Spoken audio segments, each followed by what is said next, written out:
नमस्कार दोस्तों, श्रीकाल पर आप सभी का स्वागत है। आज हम फिर एक नए मुद्दे पर चर्चा के लिए हाजिर हैं आप सभी के साथ। आज हम बात कर रहे हैं कोरोना को लेकर के जो मौतें हो रही हैं और साथ में सरकार के द्वारा जिस कदर लापरवाही बरती जा रही है इन मौतों को लेकर के और बुनियादी सुविधाओं के अभाव में जिस तरह से मौतें हो रही हैं, उनको लेकर के हमारा कानून क्या कहता है, इस पर अपनी कानूनी राय देंगे। एडवोकेट फिरदौस मिर्जा नागपुर हाई कोर्ट के एडवोकेट हैं और सामाजिक रूप से बहुत सक्रिय रहते हैं। तो हम उन्हें अपने साथ स्क्रीन पर जोड़ते हैं और फिर हम इस मसले पर बात करेंगे, उनकी राय लेंगे। हमारे साथ संजीव चंदन जी हैं, श्रीकाल के संपादक। ये पिछले साल जब कोरोना महामारी की शुरुआत हुई थी, संक्रमण के साथ ही भारत सरकार ने इसके विस्तार को रोकने के लिए एहतियात के तौर पर कर्फ्यू, लॉकडाउन की घोषणा की थी और साथ ही लॉकडाउन की शर्तों का उल्लंघन करने पर लोगों के लिए डिजास्टर मैनेजमेंट एक्ट 2005 के तहत सजा का प्रावधान भी किया था। यानी कोरोना महामारी को एक आपदा घोषित किया गया। अब जबकि साल 2021 है, कोरोना की पहली लहर के साल भर बाद दूसरी लहर का दौर चल रहा है। संक्रमण के आंकड़े हाल के दिनों में 4 लाख तक की संख्या को पार कर गए हैं। मौत के आंकड़े 4,000 से भी ज्यादा पहुंच गए हैं और अनुमानतः इनके 10 लाख संक्रमण के आंकड़ों के 10 लाख तक पहुंचने की बात की जा रही है संक्रमण के पीक पर। तो ऐसे और तब जब हम देख रहे हैं कि हजारों लाशें गंगा में बहाई जा रही हैं और उसके पहले जब शुरुआत हुई थी तब हमने देखा वेंटिलेटर्स के अभाव में, ऑक्सीजन सिलेंडर्स के अभाव में और अस्पताल में बेड नहीं मिलने की वजह से तमाम तरह की मौतें हुई। कई अखबारों ने नाम के साथ पब्लिश किया उन लोगों को जिनकी मौत सिर्फ और सिर्फ ऑक्सीजन नहीं मिलने की वजह से हुई है। तो क्या हमारा कानून, हमारा देश का संविधान वो इस तरह की मौतों के लिए नागरिकों की मौत, जबकि वो सीधे तौर पर सरकार की बद इंतजामी का नतीजा है महामारी से ज्यादा, तो ऐसे में किसको जिम्मेदार ठहराया जा सकता है? अथॉरिटीज को, सरकार को, राज्य सरकारों को? किसकी जिम्मेदारी बनती इन मौतों की? क्या इन मौतों के लिए हत्या की मुकदमा, हत्या के अटेम्प्ट टू मर्डर का मुकदमा चलाया जा सकता है या नहीं? तो इन सब विषयों पर हम आज एडवोकेट मिर्जा जी से बात करेंगे। आपका बहुत बहुत स्वागत है, आप दोनों ही का, संजीव जी और फिरदौस जी। और संजीव जी, आप अगर इसमें कुछ कहना चाहें तो आप कहें और उसका फिर हम अपना नहीं, पहला सवाल। मनोरमा हम लोगों ने एक लेख पढ़ा है मिर्जा साहब का, और अंग्रेजी हिंदी दोनों में आपदा प्रबंधन को लेकर कितनी दुखद स्थिति है कि गंगा किनारे जगह जगह सैकड़ों की संख्या में लाशें मिल रही हैं और ऑक्सीजन के अभाव में तो जो मौतें हो रही हैं उनको मौत नहीं कहेंगे, वो हत्याएं हैं जो सीधे सीधे सिस्टम की लापरवाही के कारण हो रहा है। और सिस्टम में जो लोग जिम्मेवार लोग हैं उनको रिस्पॉन्सिबल बनाने की सबसे ज्यादा जरूरत है। तो आज की बातचीत में हम लोग कानूनन समझेंगे कि किस तरह से इस रिस्पॉन्सिबिलिटी को अधिकारियों को रिस्पॉन्सिबल बनाया जा सकता है और क्या किन पर हत्या के मुकदमे तक चलाए जा सकते हैं या नहीं चलाए जा सकते। सबसे पहले हम लोग यही समझ लेते हैं कि अगर आपदा घोषित किया गया है भारत सरकार ने, तो एक आपदा घोषित करने का मतलब क्या होता है? अगर कानूनी हम भाषा में इसको समझना चाहें तो जब भारत सरकार के द्वारा आपदा घोषित कर दिया जाए तो फिर इसके मतलब ये मायने क्या हो सकते हैं? आपदा प्रबंधन एक्ट 2005 लागू हो जाएगा तो वो क्या होगा? जी देखिए, ऐसा है कि भारत का संविधान जो है, संविधान ने इमरजेंसी सिर्फ 2 ही हालत में डिक्लेयर कर सकते हैं। अगर कोई बाहर से आप पर हमला होता है तो, या कोई फाइनेंशियल ऐसी इमरजेंसी है कि आप अपने कर्तव्य पूरे नहीं कर पाते। इसके अलावा कोई दूसरा वजह नहीं है कि इमरजेंसी डिक्लेयर हो, क्योंकि आपके फंडामेंटल राइट्स सिर्फ इमरजेंसी में ही सस्पेंड हो सकते हैं, वो भी पहले तरीके के। तो उसमें बीमारी या इस तरह के कोई रीजन दिया हुआ नहीं है संविधान में, लेकिन पार्लियामेंट को अधिकार थे कानून बनाने के, इसलिए 2005 में आपदा प्रबंधन कानून यानी डिजास्टर मैनेजमेंट एक्ट बनाया गया। अब डिजास्टर मैनेजमेंट एक्ट ने डिजास्टर में डिसीज को भी लिया है और हम देख रहे हैं कि सारे आदेश जो आ रहे हैं लॉकडाउन से लेकर के ओपन अप के, वो सारे के सारे डिजास्टर मैनेजमेंट एक्ट के तहत इशू किए जाते हैं। तो डिजास्टर मैनेजमेंट एक्ट क्या सिर्फ नागरिक को सजा देने के लिए है या और भी कुछ है उसमें? तो जब मैंने ये समझने की कोशिश की तो मैंने कानून पढ़ा, तो वो बहुत ही अच्छा कानून है जिससे सारे नागरिकों को रिलीफ मिल सकता है। तो इसने एक 3 टायर सिस्टम दिया है मैनेजमेंट। एक है नेशनल लेवल पे, दूसरा है स्टेट लेवल पे, तीसरा है जिला लेवल पे, डिस्ट्रिक्ट लेवल पे। नेशनल लेवल पे आपके पास में डिजास्टर मैनेजमेंट अथॉरिटी है, स्टेट लेवल पे स्टेट डिजास्टर मैनेजमेंट अथॉरिटी, और डिस्ट्रिक्ट लेवल पे district disaster management authority. National level पे जो डिजास्टर मैनेजमेंट अथॉरिटी है उसके चेयरपर्सन माननीय प्रधानमंत्री जी, और सिर्फ उन्हीं को अधिकार है इस अथॉरिटी के मेंबर्स अपॉइंट करने के, राष्ट्रपति, कैबिनेट या दूसरे किसी को नहीं। 9 मेंबर वो अपॉइंट कर सकते हैं। सेम पोजीशन स्टेट की है जिसमें मुख्यमंत्री अध्यक्ष है और वो कर सकते हैं। डिस्ट्रिक्ट लेवल पे कलेक्टर या चेयरमैन है, लेकिन जो वहां के जनपद के अध्यक्ष है इलेक्टेड बॉडी के, वो को चेयरमैन है। और डिस्ट्रिक्ट पर डेजिग्नेटेड मेंबर्स हैं, जिला परिषद president, chief executive officer, health officer वगैरह वगैरह। तो ये जो नेशनल लेवल पे अथॉरिटी है उसको एक और पावर्स है एक एडवाइजरी कमिटी अपॉइंट करने की एक्सपर्ट्स के, कि जिस तरह की आपदा है उसके एक्सपर्ट्स अपॉइंट करे हो, और वो जो डिसीजन लेगी उसको फिर अमल में लाने के लिए, लोगों तक के पहुंचाने के लिए, उसको मैनेज करने के लिए एक एग्जीक्यूटिव कमिटी है नेशनल लेवल पे। सेम पोजीशन स्टेट लेवल पर है। तो अब इसमें कौन होगा एग्जीक्यूटिव में? एग्जीक्यूटिव में उस डिपार्टमेंट के चीफ मेन सेक्रेटरी होंगे जो डिपार्टमेंट उस आपदा से डील कर रहा है। यानी अभी हमारे पास में हेल्थ होगा क्योंकि हेल्थ डिपार्टमेंट डील कर रहा है। सबसे बड़ी जिम्मेदारी इनके ऊपर यह है कि नेशनल लेवल पे आपदा से निपटने के लिए, वो आपदा आने से पहले ही आपके पास में एक नेशनल डिजास्टर मैनेजमेंट प्लान होना चाहिए, जो डिजास्टर मैनेजमेंट पॉलिसी जैसा उसके तहत बना होगा। ये प्लान एग्जीक्यूटिव बनाएगा और उसको अप्रूव करेगी नेशनल अथॉरिटी, जिसके चेयरपर्सन प्रधानमंत्री जी। अब ये प्लान आपका बनने के बाद हर साल मैंडेटरीली इसको आपको रिव्यू करना है और अपडेट करना है, क्योंकि एक साल आपके पास में जलजला आ गया, भूकंप आ गया, अगले साल उसमें बाढ़ आ गई, तीसरे साल आग लग गई जंगल में, तो आपको इन सब आपदाओं के लिए इसको अपडेट करते जाना है। फिर जो नेशनल लेवल पे प्लान और पॉलिसी बनेगी उसी के हिसाब से फिर स्टेट वाले बनाएंगे। फिर स्टेट पर बनने के बाद सेम प्लान को अंडरटेक करेगा डिस्ट्रिक्ट, और ये जो कोऑर्डिनेटेड प्लान्स है इन्हीं प्लान्स को रिप्लिकेट करेगा हर department of every government, central या स्टेट। लेकिन ये जो प्लान है कोविड के मामले में आप बताएं कि क्या ये जो चूंकि ये नेशनल डिजास्टर है, अब हमको जो नॉलेज हमको मिलेगा कि कोविड हमारे डिजास्टर मैनेजमेंट प्लान में कोविड के लिए क्या प्लान है हमारा, तो उसके लिए आपको यहाँ पे थोड़ा सा कि जो आपदा है और महामारी है, ये दोनों एक है या दोनों अलग कानून? नहीं, एक ही है। डिजास्टर में आपने बीमारी को एक डिजास्टर के तौर पे, कोविड को आपने डिजास्टर डिक्लेयर कर दिया है अभी। अच्छा, वो डेफिनेशन में कवर्ड है, डिसीज इज कवर्ड।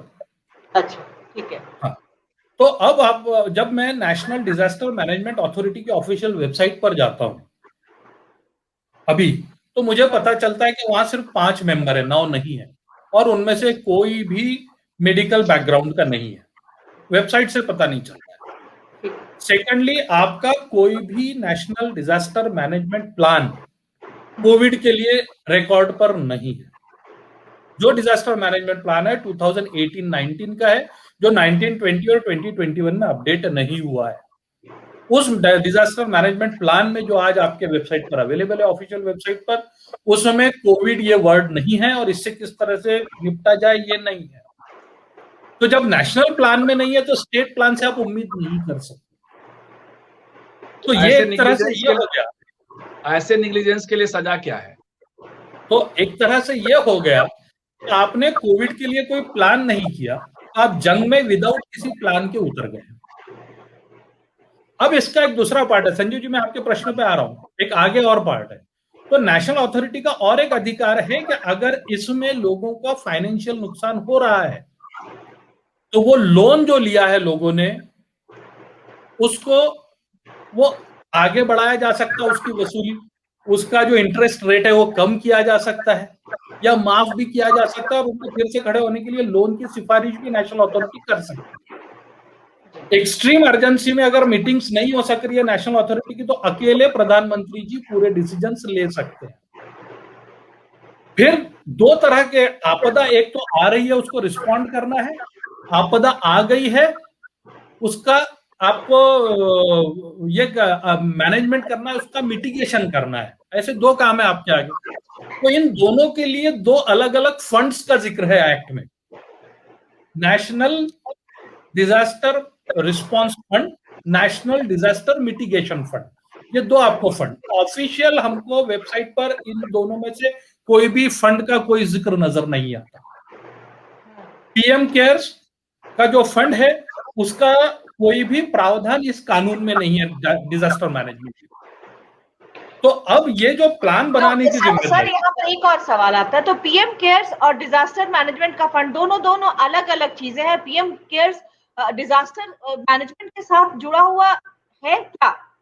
नहीं, मुझे कानून में पीएम केयर्स नाम का कोई फंड नहीं बल्कि स्पेसिफिक डिजास्टर रिस्पांस फंड और डिजास्टर मिटिगेशन फंड, ऐसे दो फंड्स नजर आते हैं जिसके दो डिफरेंट बनाया गया।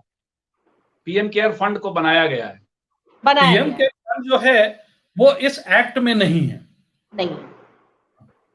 तो अब ये जो स्पेंड कर उसका खर्च इस मद में करने की भी ऐसी जवाबदेही सरकार की फिर नहीं है।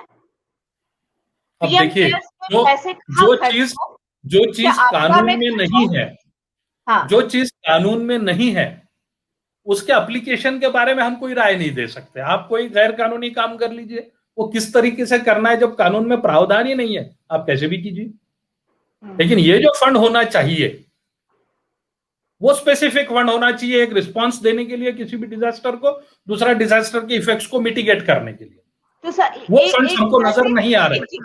एक जिज्ञासा के तौर पे, तो पीएम केयर्स के पैसे की जवाबदेही सरकार की जनता के प्रति नहीं है या किसी के भी प्रति? देखिए, हमारे पास में जो कानून है फंड्स जमा करने वाले, वो किसी भी कानून में पीएम केयर्स इस नाम से कोई फंड नहीं है। वो किस कानून के तहत जमा हो रहा है, किस कानून के तहत प्रबंध हो रहा है, उसका ये मामला अभी तक के पब्लिक डोमेन में सरकार के किसी भी वेबसाइट पर नहीं आया। उसका अकाउंटिंग कैसी होगी, ऑडिटिंग कैसी होगी, ये हम नहीं जानते। और सरकार ने सुप्रीम कोर्ट के सामने कहा था कि ये कोई सरकारी फंड नहीं होने की वजह से पब्लिक डोमेन में हम इस बारे में कुछ नहीं रखेंगे। इसलिए सुप्रीम कोर्ट ने उस वक्त उसको आदेश नहीं किया था हिसाब देने के लिए, तो अभी तक हिसाब आया नहीं है। मनोरमा जी, ये दो प्रावधान हैं जो डिजास्टर मैनेजमेंट कानून के प्रावधान की बात कर रहा हूं, उसमें वो दो फंड्स हैं, लेकिन हमारे ऑफिशियल वेबसाइट पे उस फंड्स का कोई जिक्र नहीं है, उसमें कभी कोई पैसे जमा होते हुए नजर नहीं आ रहे हैं कोविड के लिए। लेकिन आमतौर पे जैसे अगर लेमैन के हिसाब से समझा जाए तो पीएम केयर्स जो प्रधानमंत्री राहत कोष हुआ करता था, अभी हम उसको पीएम केयर्स नहीं, आप फिर गलती कर रहे हैं। प्रधानमंत्री राहत कोष अलग है, वो ऑलरेडी है। आप उसके वेबसाइट पे जाइए तो आपको उस पे उसका हिसाब नजर आएगा, हर साल कितना खर्च हो रहा है, उसकी अपनी स्कीम्स चल रही है। पीएम केयर्स ये तीसरा ही फंड है, लेकिन आज उसमें लोगों के पैसे भी जाते हैं, क्योंकि आम लोग भी उसमें, जब किसी तरह की राष्ट्र पर आपदा आती है तो लोग प्रधानमंत्री राहत कोष में पैसे जमा करते हैं। वो डिफरेंट फंड है। उसी तर्ज पे लोगों ने पीएम केयर्स में भी पैसे दिए हैं, आम लोगों के पैसे भी पीएम केयर्स में है। हाँ है। तो डिजास्टर मैनेजमेंट एक्ट में पीएम केयर्स नाम का कोई फंड नहीं है जी, ये दो फंड है। तो अब ये जो डिजास्टर मैनेजमेंट एक्ट ने जिम्मेदारी दी हुई है वो बहुत ही उच्च पदस्थ लोगों को जिम्मेदारी दी है और उनसे उम्मीद है कि वो अपनी जिम्मेदारियों को पूरी करें। अब संजीव जी कह रहे थे कि अगर ये जिम्मेदारियां पूरी नहीं करते और इसकी वजह से मौतें होती है तो किस पर मुकदमा दर्ज किया जाए। तो डिजास्टर मैनेजमेंट एक्ट में ऐसे लोगों के खिलाफ क्या किया जाए वो नहीं है। लेकिन अगर हम इंडियन पेनल कोड देखते हैं तो उसमें section 304 culpable homicide not amounting to murder.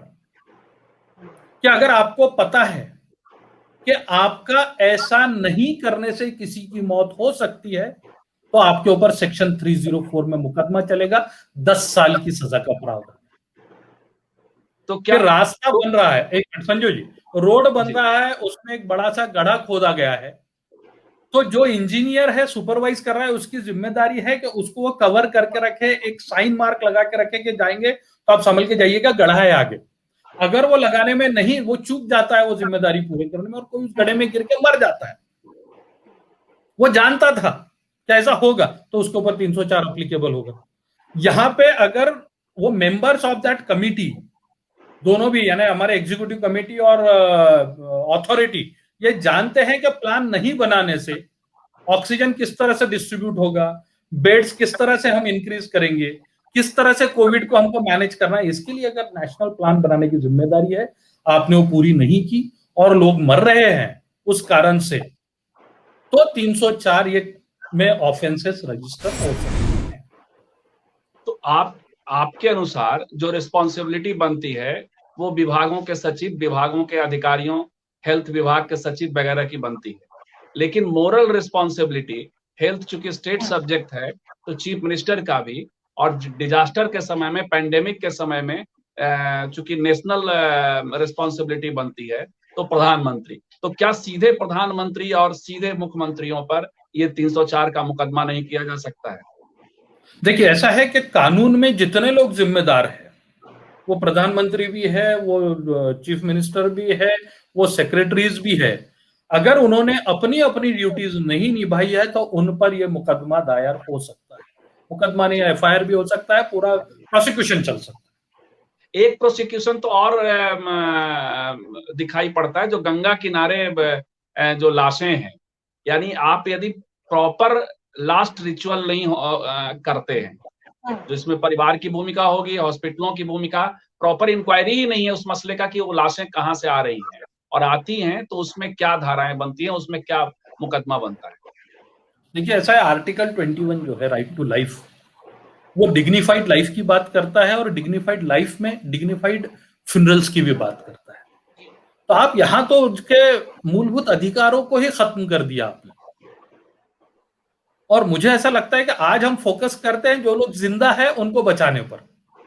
उनको बचाने के लिए डिजास्टर मैनेजमेंट एक्ट के प्रावधानों की अभी इमीडिएटली लेटर एंड स्पिरिट में उनको अप्लाई करने की जरूरत है। अगर हम थर्ड वेव की बात कर रहे हैं जिसमें डराया जा रहा है कि बच्चों के लिए वो बहुत घातक होगा, तो क्या हम बिना प्लान के ही जाएंगे? नहीं तो देखिए, लोगों पर ऑफेंसेस रजिस्टर करवाना, हाँ, लोगों पर, अधिकारियों पर, प्रधानमंत्री पर, चीफ मिनिस्टर पर, इन पर सब पे ऑफेंसेस रजिस्टर करवाना, फिर उस पर पूरी केस चलवाना, उनको सजा होगी नहीं होगी, ये सब पोस्टमार्टम जैसी बात है। आज जो लोग पावर में है उन्होंने जागना चाहिए, इमीडिएटली ये सारे के सारे प्लान्स बनने चाहिए। उन पर जो मुकदमे है वो तो चलेंगे ही, लेकिन सर यहाँ पे ये एक सवाल है, जो हजारों बॉडीज जो अनआइडेंटिफाइड ही रही और उनकी कोई भी प्रक्रिया नहीं की गई, उनको दफना दिया गया, कहाँ किसको दफनाया गया कोई हिसाब किताब नहीं है, किसकी बॉडीज थी, कहाँ से आई थी, कुछ भी अता पता नहीं है। सामने हमने तमाम रिपोर्ट्स में देखा, जबकि सामने वो बोल रहा है कि बस हमने उसको गाड़ दिया जमीन के अंदर। तो बेसिकली इस तरह से दफनाना ही इलीगल है, क्योंकि सीआरपीसी ने प्रोविजन कर रखा है कि आप कहां दफना सकते हैं और कहां नहीं दफना सकते। डेजिग्नेटेड प्लेसेस है, जितने भी लोकल बॉडीज हैं, महानगर पालिका, नगर पालिका या विलेज पंचायत, सबके लॉ में उनकी जिम्मेदारी है जगहों को या तो स्मशान या कब्रिस्तान से डेजिग्नेट करने की। उनसे बाहर अगर आपको करना है तो आपको एसडीएम की परमिशन लेनी पड़ती है। सर यहाँ यही सवाल बनता है कि अगर मान लीजिए सरकार की ओर, सिस्टम की ओर से ही इसको जानबूझकर नहीं दर्ज किया जा रहा है, इसको छुपाया, मौत के आंकड़े जो भी हैं उनकी संख्याओं को छुपाया जा रहा है, और जो मौत हो गई है उनको भी इस तरह से दबाया जा रहा है, तो फिर बाद में क्या सुओ मोटो संज्ञान सुप्रीम कोर्ट की तरफ से, हाई कोर्ट की तरफ से ऐसा क्या लिया जा सकेगा? क्योंकि जब अथॉरिटीज सरकार ही छुपा रही है तो बिल्कुल लिया जा सकेगा। और कोर्टों को सुओ मोटो संज्ञान लेने की जरूरत क्या है? आप जैसे बहुत अलर्ट सिटीजन्स हैं, वो भी कोर्ट जाएंगे। और ऐसे में सर मानवाधिकार जो हमारा है आयोग, उसकी भूमिका के बारे में भी मैंने आपसे कहा है कि मानवाधिकार में ये भी एक अधिकार आता है कि मुझे इज्जत से रोजगार मिले। तो जब आप बात करती हैं कॉन्स्टिट्यूशनल फंक्शनरीज की, प्रधानमंत्री या मुख्यमंत्री, इनकी जिम्मेदारियों की, तो उनको याद दिलाना चाहूंगा मैं आपके फोरम से आर्टिकल 47 कॉन्स्टिट्यूशन का, जो डायरेक्टिव प्रिंसिपल्स है फॉर स्टेट पॉलिसी, जो ये कहता है कि सरकार की जिम्मेदारियों में पब्लिक हेल्थ प्रोवाइड कराना ये सर्वोपरि होगा, उनकी पैरामाउंट ड्यूटी होगी सरकारों की। तो जब आप शपथ लेके आ रहे हैं कि मैं संविधान और संविधान से बने हुए कानूनों के हिसाब से काम करूंगा, तो मैं ये समझता हूं कि ये एक संवैधानिक मॉरलिटी होगी इन प्रतिनिधियों की कि आर्टिकल 47 का वहन करें और संवैधानिक जिम्मेदारियों को निभाएं। अगर कोई नहीं निभाता है तो वो जवाब दे जनता के लिए। तो फिर एक और सवाल आपके उससे ये निकलता है, वो ये कि मान लीजिए कि ये साबित होता है, जैसे आपदा प्रबंधन का क्या कहीं कोई निगरानी का सिस्टम है प्रधानमंत्री के स्तर से लेकर? तो कौन सा ऐसा निकाय है, बॉडीज है, कॉन्स्टिट्यूशनल बॉडी है जो इसकी निगरानी कर सकता है और एक राय दे सकता है कि सरकार फेल हुई है? इसके ऊपर कोई बॉडी होने की जरूरत ही क्या है? देखिए, हाईएस्ट ऑफिसर्स और उनके ऊपर हाईएस्ट जनप्रतिनिधि, इनका प्रावधान है। तो अब इन्होंने अप्लाई किया या नहीं किया, ये सिर्फ कॉन्स्टिट्यूशनल कोर्ट्स जो जुडिशियल रिव्यू के पावर्स रखते हैं, यानी हाई कोर्ट और सुप्रीम कोर्ट, ये दो ही फोरम्स ऐसे हैं जो ये देख सकते हैं। Entire responsibility lies with prime minister. हाँ, तो आप सभी का बहुत बहुत धन्यवाद। हम फिरदौस सर, आपका बहुत बहुत शुक्रिया, आभार। आपने इस विषय पर बहुत महत्वपूर्ण जानकारी दी, जो कानूनी प्रावधान है उनके बारे में, और हम लगातार आपसे ऐसे मसलों पर जुड़ते रहेंगे जब हमें किसी भी मसले को आगे जाकर थोड़ा उसके कानूनी प्रावधान, संविधान में उसकी क्या स्थिति है और लोगों के किस तरह के अधिकार या सरकारों की क्या जिम्मेदारी या जवाबदेही है, इस पर जानना होगा। तो हम आपके पास आते रहेंगे, आपसे जुड़ते रहेंगे। आप सब हमारे स्त्रीकाल चैनल को सब्सक्राइब करें, लाइक करें, शेयर करें, यूट्यूब चैनल को, फेसबुक पेज पर आए और इसे सब्सक्राइब करें, लाइक